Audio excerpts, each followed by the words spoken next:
ರನ್ಯಾ ನಂಟು ಎಲ್ಲಿಂದ ಎಲ್ಲಿ ತನಕ ಇತ್ತು, ಯಾರ್ಯಾರ ಜೊತೆಗೆ ಆಕೆಯ ನಂಟಿತ್ತು, ಯಾರ್ಯಾರು ಆಕೆಯ ಮುಖಾಂತರ ವ್ಯವಹಾರ ಮಾಡಿಸ್ತಾ ಇದ್ರು.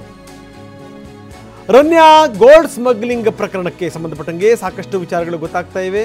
ದುಬೈ ಮಾತ್ರ ಅಲ್ಲ, ಬ್ಯಾಂಕಾಕ್ ಜೊತೆಗೂ ಕೂಡ ಆಕೆಯ ನಂಟಿತ್ತು.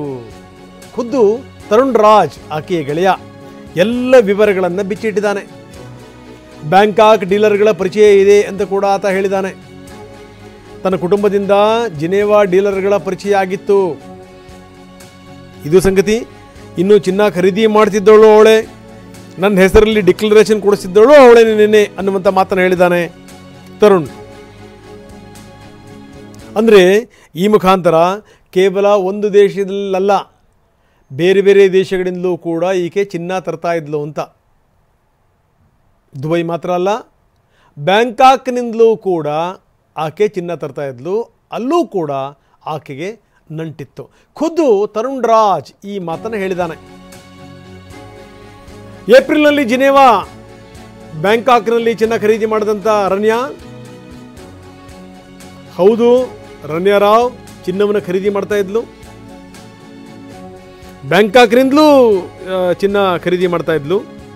ದುಬೈನಿಂದಲೂ ಕೂಡ ಚಿನ್ನ ಖರೀದಿ ಮಾಡ್ತಾ ಇದ್ಲು.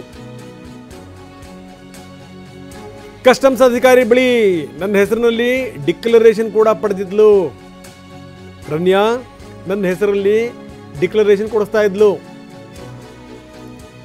ಜಿನೇವಾಗೆ ಚಿನ್ನ ತೆಗೆದುಕೊಂಡು ಹೋಗಲಿಕ್ಕೆ ಡಿಕ್ಲರೇಷನ್.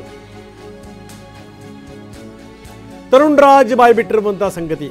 ಎಲ್ಲೋ ಚಿನ್ನ ಖರೀದಿ ಮಾಡೋದು, ಎಲ್ಲಿಗೋ ತಗೊಂಡು ಹೋಗೋದು. ಬ್ಯಾಂಕಾಕ್ನಿಂದ ಜಿನೇವಾ, ಕೆಲವು ಸಂದರ್ಭಗಳಲ್ಲಿ ಆಕೆ ದುಬೈನಿಂದ ಜಿನೇವಾಕ್ಕೆ ಹೋಗಿದ್ಲು ಅನ್ನುವಂಥ ಮಾತುಗಳು ಕೂಡ ಕೇಳಬಂದಿತ್ತು. ಅಂದರೆ ಈಕೆಯ ಚಿನ್ನದ ನಂಟಿದೆಯಲ್ಲ, ಚಿನ್ನದ ವ್ಯವಹಾರ, ಕಳ್ಳ ವ್ಯವಹಾರ ಇದೆಯಲ್ಲ, ಅದು ಹೊಸದೇನೂ ಅಲ್ಲ. ಅದಕ್ಕೆ ಬಹಳ ಹಿಂದಿನಿಂದ ಆಕೆ ಅದನ್ನು ಮಾಡ್ಕೊತಾ ಬಂದಿದ್ದಾಳೆ. ಜೊತೆಗೇನು ಅಂದರೆ ತರುಣ್ ರಾಜ್ ಮತ್ತು ನಟಿ ರನ್ಯಾ ರಾವ್ ಅವರಿಬ್ಬರ ಸಂಬಂಧವೂ ಹಾಗೇನೆ. ಆಕೆ ಕಾಲೇಜಿನ ಗೆಳತಿ. ನಾನೂ ಕೂಡ ಆಕೆಯ ವ್ಯವಹಾರದಲ್ಲಿ ಪಾಲುದಾರ. ದುಬೈನಲ್ಲಿ ನಾವು 1,70,00,000 ರೂಪಾಯಿ ಮೋಸ ಹೋಗಿದ್ವಿ. ಡೀಲರ್ ಚಿನ್ನ ಕೊಡ್ತೀನಿ ಅಂತಂದು ಚಿನ್ನ ಕೊಟ್ಟೇ ಇರಲಿಲ್ಲ. ಹವಾಲದ ಮುಖಾಂತರ ಹಣ ತರಿಸ್ಕೊಂಡಿದ್ಲು ರನ್ಯಾ ಅನ್ನುವಂಥ ಮಾತನ್ನು ಕೂಡ ಆತ ಹೇಳಿದಾನೆ. ಈ ಮುಖಾಂತರ ರನ್ಯಾ ದೊಡ್ಡ ಸಂಕಷ್ಟಕ್ಕೆ ಸಿಕ್ಕಾಕೋಬೋದು. ವೀರಾ ಡೈಮಂಡ್ಸ್ ಹೆಸರಲ್ಲಿ ರನ್ಯಾ ವ್ಯಾಪಾರ ಮಾಡ್ತಾ ಇದ್ಲು. 8-10 ಲಕ್ಷ ರೂಪಾಯಿ ಹೂಡಿಕೆ ಮಾಡಿದ್ಲಂತೆ ನಟಿ ರನ್ಯಾ. 8-10 ಲಕ್ಷ ಇದು ಯಾವ ಲೆಕ್ಕವೂ ಅಲ್ಲ ಒಂದು ಲೆಕ್ಕದಲ್ಲಿ. ಯಾಕಂದರೆ ಅಷ್ಟೊಂದು ಚಿನ್ನ ತರುವಂಥವ್ರು 8-10 ಲಕ್ಷ. ನಾವಿಬ್ಬರು ಕಾಲೇಜ್ ಫ್ರೆಂಡ್ಸ್, ಜೊತೆಗೆ ಓದ್ತಿದ್ವಿ. ದುಬೈ ವ್ಯವಹಾರದಲ್ಲಿ ರನ್ಯಾ ಏಕೈಕ ಹೂಡಿಕೆದಾರಳು, ಇನ್ವೆಸ್ಟರ್. ನಾನೂ ಕೂಡ ಪಾಲುದಾರನಾಗಿದ್ದೆ, ನನಗೂ ಕೂಡ ಶೇರ್ ಬರ್ತಾ ಇತ್ತು. ದುಬೈನಲ್ಲೊಬ್ಬ ಚಿನ್ನ ಪೂರೈಕೆ ಮಾಡ್ತೀನಿ ಅಂತೇಳಿ ಪೂರೈಕೆ ಮಾಡಿರಲಿಲ್ಲ. ಆವಾಗ ನಮಗೆ ಮೋಸ ಆಗಿತ್ತು, ಅರ್ಜೆಂಟ್ ದುಡ್ಡು ಬೇಕಾಗಿತ್ತು. ಹವಾಲದ ಮುಖಾಂತರ ಆಕೆ ದುಡ್ಡು ತರಿಸ್ಕೊಂಡಿದ್ಲು. ಈ ಮುಖಾಂತರ ಹವಾಲ ನಂಟಿದೆ ಅನ್ನೋದನ್ನು ಕೂಡ ತರುಣ್ ರಾಜ್ ಬಾಯಿ ಬಿಟ್ಟಿದ್ದಾನೆ. ಈ ಮುಖಾಂತರ ಏನು ಅಂತಂದರೆ ರನ್ಯಾ ಇನ್ನಷ್ಟು ಸಂಕಷ್ಟಕ್ಕೆ ಸಿಲುಕಿಕೊಳ್ಳುವಂಥದ್ದು ಗ್ಯಾರಂಟಿ. ಬರೀ ನಮ್ಮ ಕ್ರೈಮ್ ಹೆಡ್ ಕಿರಣ್ ಈಗ ನಮ್ಮೊಂದಿಗೆ ನೇರ ಸಂಪರ್ಕದಲ್ಲಿದ್ದಾರೆ. ಕಿರಣ್, ಭಾಳ ಗಮನಿಸಬೇಕಾದಂಥ ಸಂಗತಿ, ಇತ್ತೀಚಿನ ದಿನಗಳಲ್ಲಿ ಆಕೆಯ ಸ್ಟೇಟ್ಮೆಂಟನ್ನು ನಾವು ಗಮನಿಸಬೇಕು. ಅಂದರೆ ನನಗೂ ಚಿನ್ನಕ್ಕೂ ಸಂಬಂಧವೇ ಇಲ್ಲ, ನಾನು ಯಾವುದೂ ಚಿನ್ನವನ್ನೇ ತಂದಿಲ್ಲ, ಇದೆಲ್ಲದೂ ಕೂಡ ನನ್ನನ್ನು ಹೆದರಿಸಿದರು, ಬೆದರಿಸಿದರು, ಹೊಡೆದರು, ಇವೆಲ್ಲ ಕಥೆಗಳನ್ನು ಆಕೆ ಪುಂಖಾನುಪುಂಖವಾಗಿ ಹೇಳಿದ್ಲು. ಆಕೆ ಒಂದು ಕಡೆಗೆ ಕಥೆಯನ್ನು ಹೆಣಿತಾ ಇದ್ದರೆ, ಇನ್ನೊಂದು ಕಡೆಗೆ ಆಕೆಯ ಗೆಳೆಯ ತರುಣ್ ಎಲ್ಲವನ್ನೂ ಕೂಡ ಎಳೆ ಎಳೆಯಾಗಿ ಬಿಚ್ಚಿಟ್ಟಿದ್ದಾನೆ.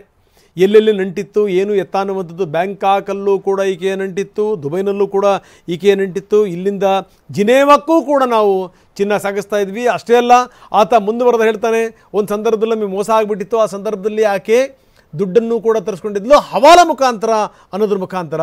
ಈ ಕೇಸ್ ಇದೆಯಲ್ಲ, ಇದಕ್ಕೆ ಬಹಳಷ್ಟು ಆಳ ಅಗಲ ಇದೆ ಅನ್ನುವಂಥದ್ದು ತುಂಬ ಸ್ಪಷ್ಟವಾಗಿ ಗೋಚರ ಆಗ್ತಾ ಇದೆ. ಕಿರಣ್, ಏನಂತೀರಿ? ಖಂಡಿತ ರಂಗನಾಥ್, ಮುಖ್ಯವಾಗಿ ನಾವು ಡೇ ಒನ್ನಿಂದನೂ ಕೂಡ ಹೇಳ್ತಾ ಇದ್ವಿ, ಇದು ಹವಾಲ ದುಡ್ಡು ಇಲ್ಲಿಂದ ಈ ಬೆಂಗಳೂರಿನಿಂದ ಅಥವಾ ನಿಮ್ಮ ದೇಶದಿಂದ ದುಬೈಗೆ ಹೋಗ್ತಾ ಇದೆ.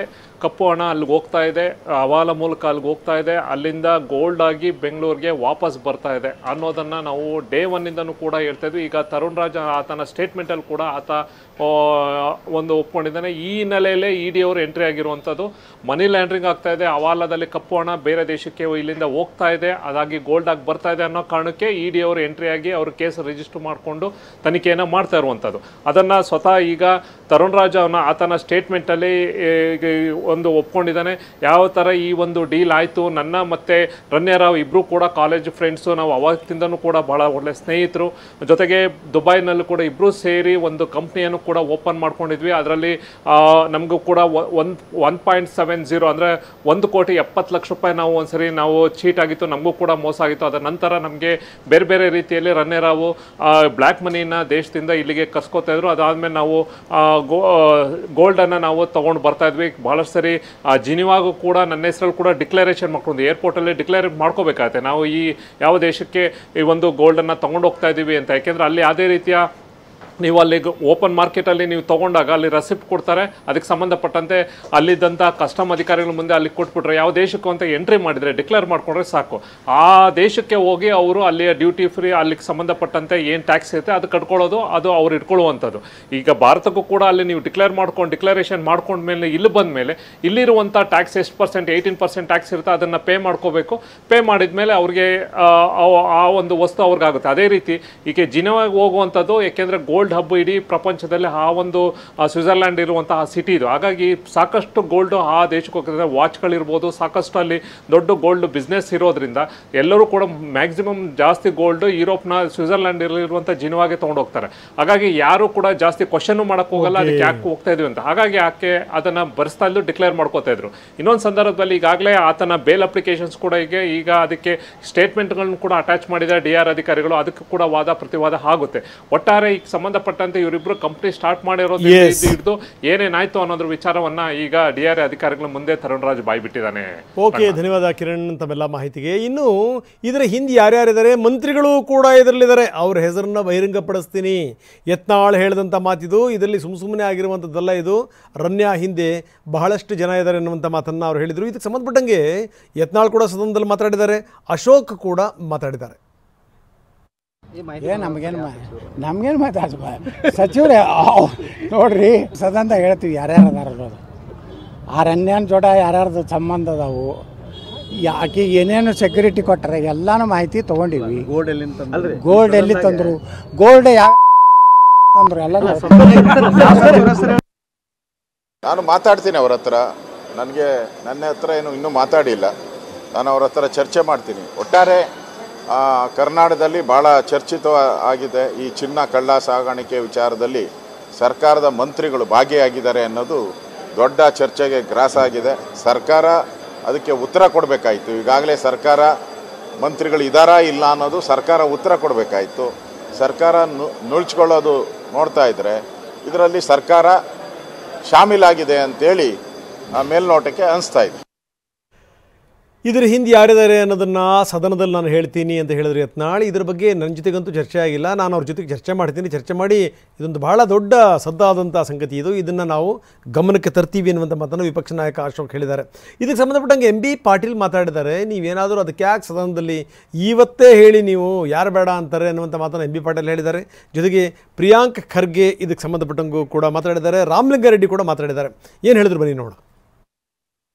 ಹೇಳ್ಬಿಡ್ಲಲ್ಲ, ಇವತ್ತು ಬಂದಿದ್ದಾರಲ್ಲ ಯತ್ನಾಳವ್ರು, ತಪ್ಪಿಸಿದ್ರ ಬಂದಿದ್ದಾರೆ ಇಲ್ಲ ಇವತ್ತು ನೋಡಿದ್ರ ಬಂದಿದ್ರೆ ಹೇಳಿ. ಮತ್ತೆ ಹೊರಗಡೆ ನಾ ಸದನದಲ್ಲಿ ಹೇಳ್ತೀನಿ ಅನ್ನೋದು ಸುಮ್ಮನೆ ಗಾಳಿಯಲ್ಲಿ ಗುಂಡು ಹೊಡಿದ್ ಬೇಡ. ತಾಕತ್ತಿದ್ರೆ ಯತ್ನಾಳವ್ರಿಗೂ ಹಿಂದೆ ಈಗಲೇ ಅವ್ರು ಇವತ್ತು ಸಹ ಹೆಸರುಗಳನ್ನು ಬಹಿರಂಗಪಡಿಸಲಿ. ಅದಕ್ಕೆ ಈಗ ಹೇಳಲ್ಲ, ಅವ್ರು ಹೇಳಿದಾರಲ್ಲ, ಹೇಳಿ ಅವ್ರು ಭಾಳ ಹೇಳ್ತಾರೆ. ಎಲ್ಲ ಪಕ್ಷದೂ ಹೇಳ್ತಾರೆ, ತಮ್ಮ ಪಕ್ಷದಲ್ಲಿ ಯಾರ್ಯಾರು ನೋಡಿದಾರೆ ಹೇಳ್ತಾರೆ. ಯತ್ನಾಳವ್ರು ನಮ್ಮ ಜಿಲ್ಲೆಯವರು ನಮ್ಗೆ ಗೊತ್ತಿದೆ. ಅದು ಸಂಪೂರ್ಣವಾಗಿ ಹೇಳಿಬಿಡ್ಲಿ ಒಂದೆಲ್ಲನೂ. ಯಾರ್ಯಾರು ಕೇಂದ್ರ ಸಚಿವರು ಭಾಗಿಯಾಗಿದ್ದಾರೆ, ಯಾರ್ಯಾರು ಅವರ ಸ್ನೇಹಿತರು ಭಾಗಿಯಾಗಿದ್ದಾರೆ, ಮಾಜಿ ಶಾಸಕರುಗಳು ಯಾರ್ಯಾರು ನಮ್ಮವ್ರು ಯಾರಾಗಿದ್ದಾರೆ ಅದನ್ನು ಹೇಳಿ. ಮುಕ್ತ ಆಹ್ವಾನ ಕೊಡ್ತೀವಿ, ಸವಾಲು ಹಾಕ್ತೀವಿ ಅವ್ರಿಗೆ. ನಾವು ಹಾಕಿ ಕೊಡಿ ಹೇಳಿ. ಕೇಂದ್ರ ಸಚಿವರು ಇದ್ದಾರೆ ಅಂತ ಸರ್ ನನಗೆ ಗೊತ್ತಿಲ್ಲ, ಅವರು ಯತ್ನಾಳವ್ರು ಹೇಳಬೇಕು. DRI ಅವರಿಗೆ ಗೊತ್ತಿರಲಾರ್ದು, CBIಗೆ ಗೊತ್ತಿರಲಾರ್ದು, BJP ಅವರಿಗೆ ಗೊತ್ತಿದ್ರೆ ದಯವಿಟ್ಟು ಸದನದಲ್ಲನ ಹೇಳಿ, ದಾಖಲೆ ಇಟ್ಟು ಹೇಳಿ, ಗಾಳಿನಲ್ಲಿ ಗುಂಡು ಹಾರಿಸೋದಲ್ಲ. ಅಥವಾ ಮಾಧ್ಯಮದಲ್ಲಿ ಹೇಗೆ ನಾವು ನಿಮ್ಮ ಮುಂದೆ ಬಂದಾಗ ಎಲ್ಲ ದಾಖಲೆಗಳ ಸಮೇತ ತಂದು ನಿಮ್ಮ ಮುಂದೆ ಇಡ್ತೀವಿ, ಆಗಿರಲಿ, ತೊಂದರೆ ಇಲ್ಲ. ನಿಮಗೆ ನೆನಪಿದ್ರೆ ಇದೇ BJP ಅವರು PSI ಹಗರಣದಲ್ಲಿ ನಾವೆಲ್ಲ ಪಾಲ್ಗಾರರಿದ್ದೀವಿ ಅಂತ ಹೇಳಿದ್ರು. ನೋಟಿಸ್ ಕೊಟ್ಟು ಬಾರಪ್ಪ ಸಾಕ್ಷಿ ಕೊಡಕ್ಕಂದ್ರೆ ಓಡೋಗ್ಬಿಟ್ರಲ್ಲ. ಯಾಕೆ? ಒಬ್ರು BJP ಲೀಡ್ರನ್ನ ಬಂದ್ರ ಸಾಕ್ಷಿ ಕೊಡಕ್ಕೆ? ನೀವು ನಿಮ್ಮ ಕ್ಯಾಮ್ರಾಗಳು ತೆಗೆದುಬಿಟ್ರೆ ಆಟೋಮ್ಯಾಟಿಕ್ ಇವೆಲ್ಲ ಸರಿ ಹೋಗ್ಬಿಡ್ತದೆ. ನೀವು ಕ್ಯಾಮ್ರಾ ಹಾಕಿ ಅವ್ರ ಮೇಲೆ ಫೋಕಸ್ ಮಾಡಿ ಕೇಳಿದಾಗ ಹಿಂಗೆ ಗಾಳಿನಲ್ಲಿ ಗುಂಡಾರಿಸ್ತಾರೆ. ಈಗ ಸದನದಲ್ಲಿ ನೋಡೋಣ ಏನು ಹೆಸರು ಹೇಳ್ತಾರೆ. ನಾವು ಹೇಳಿದೀವಲ್ಲ, ಕೊಡಿ ದಾಖಲೆಗಳು ಇಟ್ಕೊಡಿ. ಸುಮ್ಮನೆ ನೀವು ಅದು ಹೇಳಿದ್ರಿ, ನೀವು ಅವ್ರಿಗೆ ಬಿಡಿಸಿದ್ರಿ, ಇವ್ರಿಗೆ ಬಿಡಿಸಿದ್ರಿ ಅಂತಲ್ಲ. Let there be proof. It is ಈಗ DRI ಇನ್ವೆಸ್ಟಿಗೇಟ್ ಮಾಡ್ತಾ ಇದೆ, CBI ಇನ್ವೆಸ್ಟಿಗೇಟ್ ಮಾಡ್ತಾ ಇದೆ, ಇಂಟರ್ನ್ಯಾಷನಲ್ ಸ್ಮಗ್ಲಿಂಗ್ ರ್ಯಾಕೆಟ್ ಅಂತ ಹೇಳ್ತಾ ಇದ್ದಾರೆ. ಪ್ರಹ್ಲಾದ್ ಜೋಶಿ ಅವರು ಅವರ ರೆಸ್ಪಾನ್ಸಿಬಿಲಿಟೀಸ್ ಆಸ್ ಯೂನಿಯನ್ ಗವರ್ಮೆಂಟನ್ನು ತ್ಯಜಿಸಿ ಸಾಮಾನ್ಯ BJP ವಕ್ತಾರರಾಗಿ ಮಾತನಾಡ್ತಾ ಇದ್ದಾರೆ ಇದ್ರ ಬಗ್ಗೆ. ಸೊ ಎಲ್ಲ ಏನೇನಿದೆ ಕೊಡ್ಲಿ ದಾಖಲೆಗಳು. ನನಗೆ ಗೊತ್ತಿಲ್ಲ. ಇವರೇ BJP-ನಲ್ಲಿ ಒಂದ್ ನಿಮಿಷ, BJP-ನಲ್ಲಿ ನನಗೆ ಗೊತ್ತಿಲ್ಲ. ಎಲ್ಲದ ಬಗ್ಗೆ CD ಮತ್ತೆ ಪೆನ್ ಡ್ರೈವ್ ಇರ್ತದಲ್ಲ, ಹೆಂಗೆ ಅವರೇ ಕೊಟ್ಟಿಲ್ಲ ಸರ್. ಅವ್ರ ಕೇಸಲ್ಲಿ ಯತ್ನಾಳ್ ಅವರು, ನಾನು ನೋಡಿದೆ ಬೆಳಿಗ್ಗೆ ಪೇಪರಲ್ಲಿ ಹೆಸರು ಬಹಿರಂಗಗೊಳಿಸ್ತೀನಿ ಅಂತ ಹೇಳಿದ್ದಾರೆ. ಅವ್ರ ಹತ್ರ ಏನಾದರೂ ಇನ್ಫಾರ್ಮೇಷನ್ ಇದ್ದರೆ ಬಹಿರಂಗ ಮಾಡಲಿ ಬಿಡಿ, ಯಾರು ಅಡ್ಡಿ ಏನಿಲ್ವಲ್ಲ. ಅವ್ರ ಹತ್ರ ಏನೋ ಇನ್ಫಾರ್ಮೇಷನ್ ಇದ್ದರೆ ಬಹಿರಂಗ ಮಾಡಿ, ಬೇಡ ಅಂತ ಹೇಳೋಕ್ಕಾಗತ್ತಾ? ನಾನು 4-5 ದಿವಸದಿಂದ ಹೇಳ್ತಾನೆ ಇದ್ದೀನಿ, ಕಾಂಗ್ರೆಸ್ ಸಚಿವರು ಯಾರೋ ಇಬ್ಬರಿದ್ದಾರೆ ಅಂತೇಳಿ ಮಾಧ್ಯಮಗಳಲ್ಲೂ ಬರ್ತಾಯಿದೆ, ಸೋಷಿಯಲ್ ಮೀಡಿಯಲ್ಲೂ ಬರ್ತಾಯಿದೆ, ವಿಪಕ್ಷ ನಾಯಕರು ಹೇಳ್ತಾ ಇದ್ದಾರೆ. ಬೇಗ ಹೇಳಿಬಿಟ್ರೆ ತನಿಖೆಗೂ ಸುಲಭ ಆಗುತ್ತಲ್ಲ. ಗೊತ್ತಿದ್ದರೆ ಹೇಳಿಬಿಡಲಿ, ಹೇಳಬೇಕೋ ಬೇಡವಾ?